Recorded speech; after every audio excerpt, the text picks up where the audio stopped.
The third bit from Unit 2 in Nature's Chemistry is energy from fuels.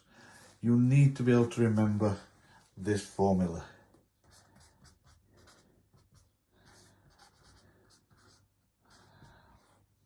And how to use it. EH equals energy. C equals constant, which is going to be 4.18. Check the front of your data book.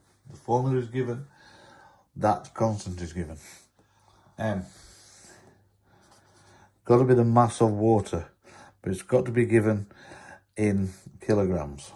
So, as 1 gram of water equals 1 milliliter of water, we divide whatever we're given by 1,000. So mass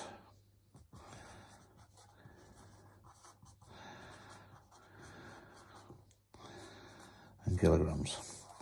And then delta T equals change in temperature.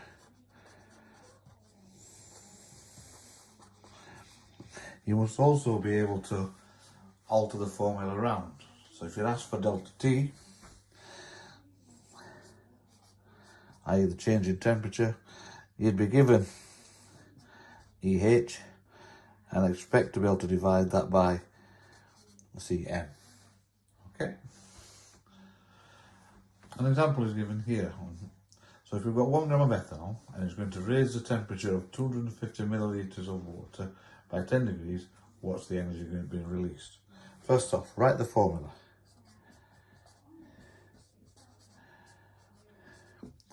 Then put in what you know. C, we know it's going to be 4.18, front of your data book. Times by the mass of the water, 250 millilitres. Divide that by 1,000. That's going to be 0.25. Times that by the raising temperature, which is 10 degrees. And that's going to equals 10.45. And that's kilojoules of energy. That's have to be kilojoules per gram because we've got 1 gram of it. If we were asked to convert that into per mole, then we multiply that, as we've got 1 gram, by the number of grams to make up 1 mole. In the case of ethanol, it's 46.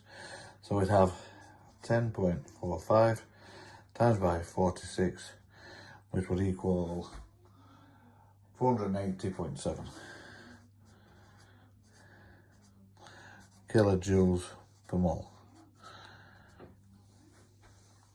For finding the temperature, here's an example.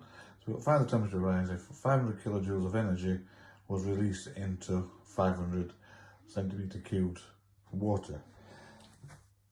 Start off with the equation that we've given in the front of the data book. Transpose that round to give us the temperature. So the temperature can stay where it is. The Cm can be dropped under the heat. Change in temperature is going to equal EH divided by Cm. Okay. That's going to give us 500 kilojoules of energy divided by 4.18, specific heat capacity of water, front of your data book, times that by 500 divided by 1,000, 0.5. This is going to be called 59.8, so 60. And they're up to 60 degrees C. There's going to be the temperature rise. Other questions that are often asked on this are, how can you improve your results? Looking at the diagram, there's the basic idea to how we did it in the lab. We had a copper beaker, because copper transfers heat better than glass.